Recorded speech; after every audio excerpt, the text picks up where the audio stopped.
Two presentations are providing an overview of some of the practical tools that are coming from the project. So one is a knowledge hub and one is a, I know it is the CESIT tool, but I know that Janne will be explaining it in much greater insight than just an acronym.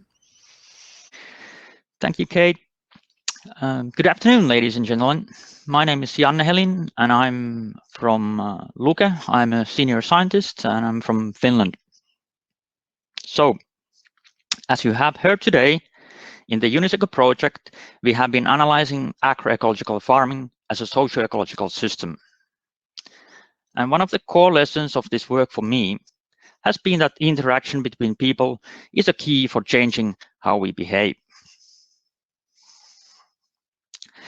COVID-19 has demonstrated that sometimes people must and can change their behavior rapidly. A year ago, I was not wearing a mask when getting my groceries. Now, most people I see do so because of the information they have received. However, bigger challenges for European agriculture are still ahead of us, and then can be rather slow and irreversible instead of rapid and controlled by vaccines. Another lesson that COVID-19 has taught us is that interaction can happen like it is happening today, as an exchange of information over the internet. While it remains to be seen how effective this type of communication is in changing behavior, I feel that Gerald and the rest of the team planning the project were on a better track than they foresaw when designing a project that would build an online platform for communicating agro-ecological information. So what do socio-ecological systems have to do with agroecology or farmers or online tools? One answer is complexity. The way people deal with problems can be difficult to improve because we have limited cognitive capacities to understand how networks or communities of people affect decision-making situations.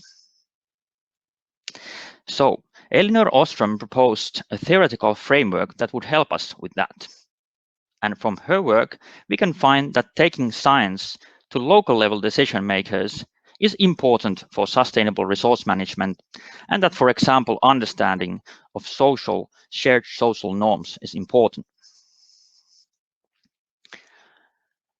More specifically, Ostrom believed that science should facilitate local decision-making by providing accurate information, technical assistance, means of solving conflicts, and finally, to support monitoring and sanctioning. And as you have heard from the earlier presentations, the UNISECO project has been working on these topics. In particular, the first two, accurate information and technical assistance. These are also the issues that define what the online tool should do.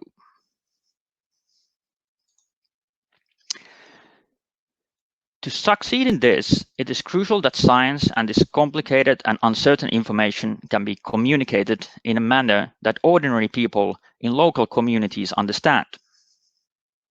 Here we reuse an age-old idea from hunter-gatherers to village farmers, storytelling. Many classic stories tell about farmers whose decisions, if wise, lead to prosperity, and if foolish, to poverty or despair. Back then, as well as now, the stories served not only to entertain, but to communicate social norms. Arguably, the postmodern societies are more complicated environments to communicate in than the pre-industrial ones, and we decided that all our stories do not need to focus on farmers. Thus, we included or created new stories that focus on policies. Finally, we moved to models and illustrate a different type of story, also known as scenario, by visual elements that can be interacted with. This one is targeted for experts. But at the core of the first type of story is a farmer. While the farmer is part of his local community, Farmer is also the person who most directly can influence what farming practices are applied. Who better to convince a farmer than another farmer? So we have in UNISECO developed these story maps together with farmers using easily approachable tools that the farmer or the local farm advisor could pick up. Yet we recognize that farmers are part of the system, and sometimes we need to change policies, not only attitudes. For this purpose, we wanted to give an opportunity for researchers working in the case studies to create stories from a little bit of a wider angle and either include them as new story maps or by extending the farmer-focused stories. Finally, we are painfully aware that sustainability and agro-ecological solutions can be complicated to grasp and that dealing with uncertain information about the future food supply and needs of people is difficult. So we created this interactive map interface that allows combining information from different models and sources to estimate what might be the system-level impact of various trends and drivers. This is what SESIT looks like when you open it in your browser. You can check it yourself later. Now I'm going to just quickly show it on my computer. Hope this works fine today.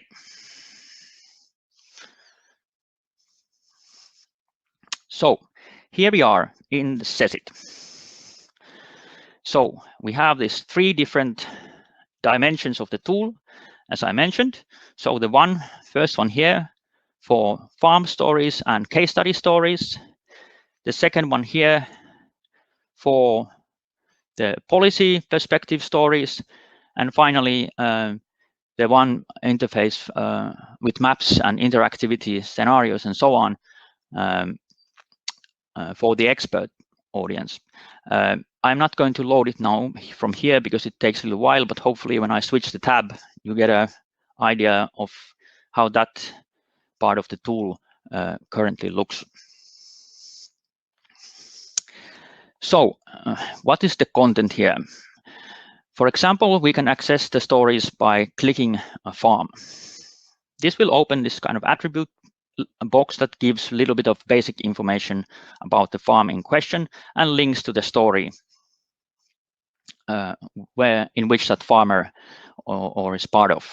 So this particular farm here, Janne Helin farm, by the way, no affiliation to me, is run by Adam Arnesen, and Adam tells here the story about moving to diversify production instead of intensifying.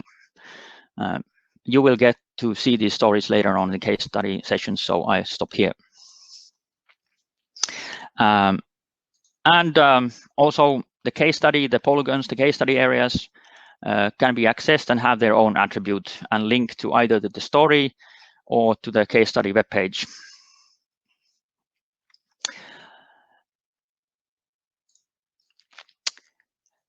But what I really want to tell about this map here is that it's so empty still.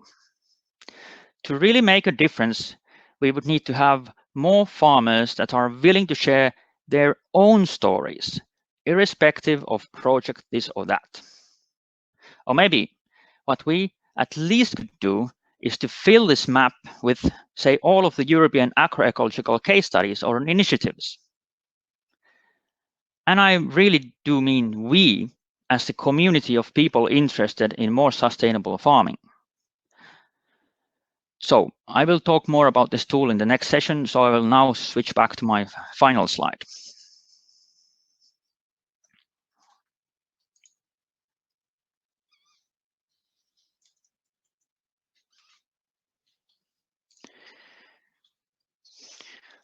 So the idea is that the story of this tool would not finish with the UNISECO project.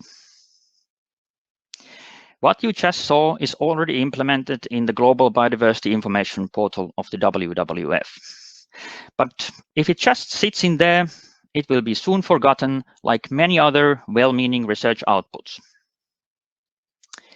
Well, we have not yet finished working on it, and we are preparing to still add data and tweak the interface. but you can already check out our work in progress through this address that you can see on the screen. However, not all of it's publicly open yet, but we are here today because the UNISECO project is ending. Quite soon, the tool will be in the hands of WWF and the agro-ecological community to develop or to forget.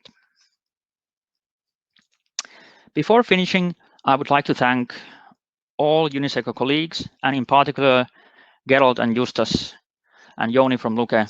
This has been quite a project. Thank you.